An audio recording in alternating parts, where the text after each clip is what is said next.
بات یہ ہے کہ ایک تو ختم نبوت کا عقیدہ جیسا کہ میں نے آپ کے سامنے کھولا ہے، اس کی اگر غلط تشریح کی جائے اور یہ کہا جائے کہ رسول اللہ تو قرآن تو فرماتا ہے اس کے بعد کوئی نبی نہیں، رسول اللہ فرماتے ہیں لا نبی آبادی، اس کے بعد نئی نبوت کا سلسلہ شروع کر بیٹھے ایک آدمی، تو مسلمان کہاں سے رہے گا؟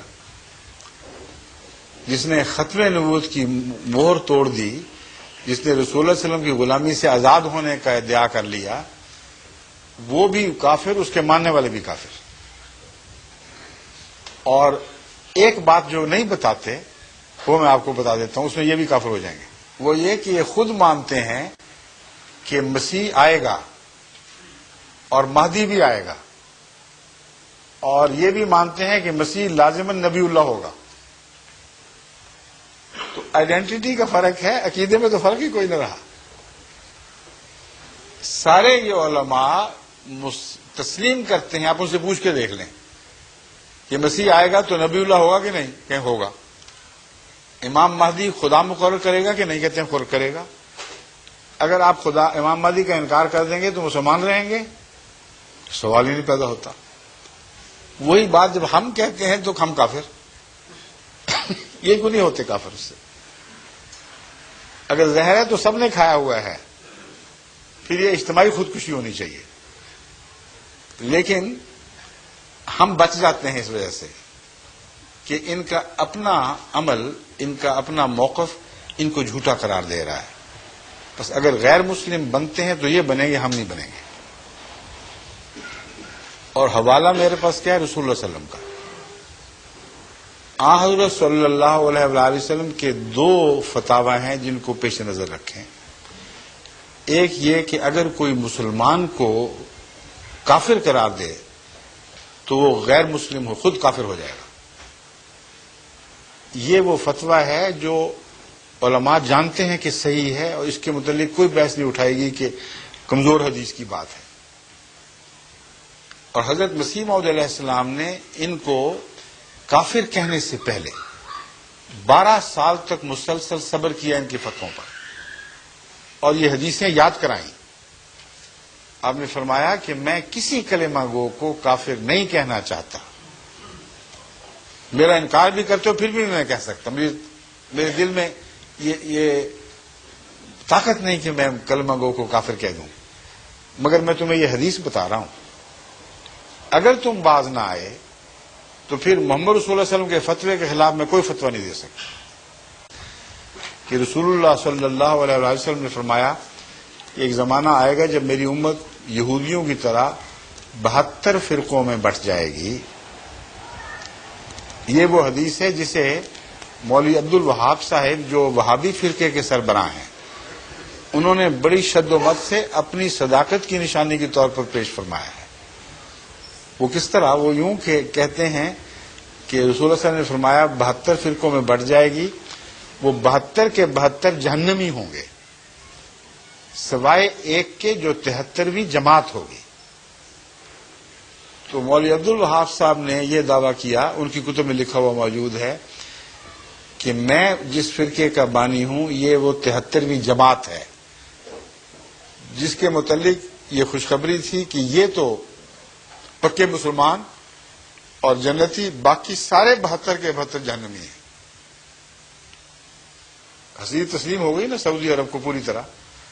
اب بتائیں 72 فرقے جہنمیوں کو وہاں حج کیوں کرنے دیتے ہیں اور صرف ایک کو باہر نکالا ہوا ہے، وہ جماعت احمدیہ ہے۔ رسول اللہ صلی اللہ علیہ وسلم فرماتے ہیں 72 جہنمی ہوں گے، ایک جنتی اور وہ جماعت ہوگی، اور ان کے اپنے بانی فرماتے ہیں کہ ہم وہ جماعت ہیں مگر 72 کی حدیث سچی، باقی سب جہنمی ہو گئے نا۔ ان جہنمیوں کے لیے دروازے کھولے ہوئے ہیں، ان کی خاطر مدارات ہوتی ہیں، حج کی ساری سہولتیں مہیا کی جا رہی ہیں، اور ایک کو نکال کے باہر پھینکا ہے، وہ ایک جماعت ہے، جماعت احمدیہ۔ اب یہ دلیل ایک اور شکل بن جائے گی، اختیار کر لے گی۔ ہو سکتا ہے یہ سارے سچے ہوں، ان معنوں میں کہ ہر ایک یہ سمجھتا ہے کہ ہم 73 میں ہیں، ہے نا ہر ایک کو حق، اگر ہمیں حق ہے تو ان کو بھی حق ہے۔ اگر ان کو حق ہے کہ وہ اپنے آپ کو 73واں سمجھیں اور باقی کو 72 سمجھیں تو 72 میں بیٹھے کیا کر رہے ہیں؟ ان کے متعلق اعلان کیوں نہیں کرتے کہ تم ہرگز مسلمان نہیں ہو، تم جہنمی ہو؟ جب اعلان آتا ہے تو کہتے ہیں ہم 72 ایک طرف، جماعت احمدیہ ایک طرف، اور جب اپنا سچا ہونے کا دعویٰ کرتے ہیں تو کہتے ہیں ہم 73ویں جماعت ہیں، 72 کے اندر بیٹھے ہوئے ہیں۔ اب آپ بتائیں، جس ہوٹل میں 72 کمرے ہوں، 72 کو آگ لگ جائے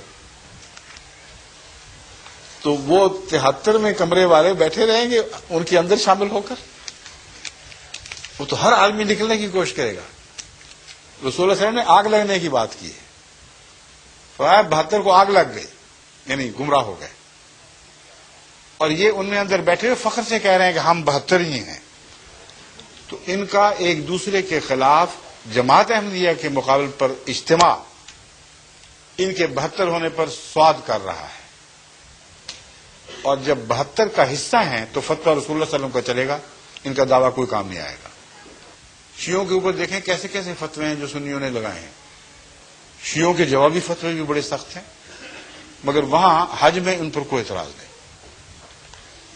وہابی فرقہ توحید کے نام پر اٹھا تھا، اور سارے مزار جو ان کی عزت کی جاتی ان کو مٹا دیا گیا تھا، تمام احترام کی نشانیاں دور کر دی گئیں۔ لیکن بریلوی وہاں لاکھوں کی تعداد میں آتے ہیں جو داتا دربار کے سامنے بھی سجدے کرتے ہیں۔ ایسے مشرکوں کو تو وہ اجازت دے دیتے ہیں اور کوئی پرواہ نہیں کرتے۔ سیاست بازی ہے، اس کے سوا کوئی بات ہی کچھ نہیں۔ تو ان کا فتویٰ بھی ویسا جیسا کہ ان کا عمل ہے۔ جب جماعت احمدیہ کے خلاف یہ فیصلہ ہوا کہ پاکستان کی نیشنل اسمبلی، جس میں تمام فرقوں کے نمائندے موجود ہیں، انہوں نے متفق علیہ طور پر یہ فیصلہ کیا ہے کہ یہ سارے مسلمان اور صرف جماعت احمدیہ دائرہ اسلام سے خارج ہے۔ اس فیصلے کا اعلان نوائے وقت لاہور 16 اکتوبر 1974 کو ان الفاظ میں کیا گیا: قادیانی مسئلے کا حل اور چند دلچسپ حقائق۔ اسلامی تاریخ میں اس قدر پورے طور پر کسی اہم مسئلے پر کبھی اجماع نہیں ہوا۔ اس فیصلے کی ایک خاص اہمیت یہ ہے کہ اس پر اجماع امت بالکل صحیح طور پر ہوا۔ اسلام کی ساری تاریخ میں اس قدر پورے طور پر کسی اہم مسئلے پر کبھی اجتماع امت نہیں ہوا۔ اجماع امت میں ملک کے سب بڑے سے بڑے علماء دین اور حاملان شرع متین کے علاوہ تمام سیاسی لیڈر اور ہر گروپ کے سیاسی رہنما کما کو متفق ہوئے، اور صوفیاء کرام اور عارفین باللہ برگزیدگان نے تصوف و طریقت کو بھی پورا اتفاق ہوا۔ قادیانی فرقے کو چھوڑ کر جو بھی 72 فرقے مسلمان، یہ تان ٹوٹ گیا۔ اس کے بعد ہنسی آتی ہے دیکھ کے، اتنی بڑی بڑی بنیادیں، ایسے دعوے بنائے تمام علماء شرع متین اور صوفیاء بزرگ و کرام، قادیانی فرقے کو چھوڑ کر جو بھی 72 فرقے مسلمانوں کے بتائے جاتے ہیں، سب کے سب اس مسئلہ کے حل پر متفق اور خوش ہیں۔ اب بتائیں، اپنا 72 ہونا مان گیا کہ نہیں؟ 72 ہونا مان گئے، فتویٰ اپنا لگائیں گے، یہ محمد رسول اللہ کا فتویٰ چلے گا۔ اب بتاؤ، انہوں نے 72 ہونا تسلیم کر لیا، ہم بھی مان گئے، مگر فتویٰ 72 پر صرف رسول اللہ صلی اللہ علیہ وسلم کا چلے گا۔ اسی لیے اس فیصلے سے پہلے اس کا حوالہ دے کر اس وقت کے ہمارے امام حضرت خلیفۃ المسیح ثالث نے نیشنل اسمبلی میں بیٹھ کر ان کو مطلبہ کیا تھا کہ دیکھو، تم نے خدا کے نام پر یہ حکومت لی ہے، محمد رسول اللہ صلی اللہ علیہ وسلم کے کلمہ پڑھ کے یہ حکومت لی ہے، تم اجتماعی طور پر حضور اکرم کے فیصلے کے خلاف بغاوت نہ کرو۔ تمہیں یہ تو حق ہے کہ تم میں سے ہر فرقہ یہ کہے کہ ہم جماعت ہیں، باقی 72 ہیں، مگر یہ حق نہیں ہے کہ اپنے آپ کو 72 بھی کہو اور جنتی بھی قرار دو۔ یہ وارننگ سن کر پھر یہ اعلان ہوا ہے۔ اب آپ فیصلہ فرما لیں خود ہی۔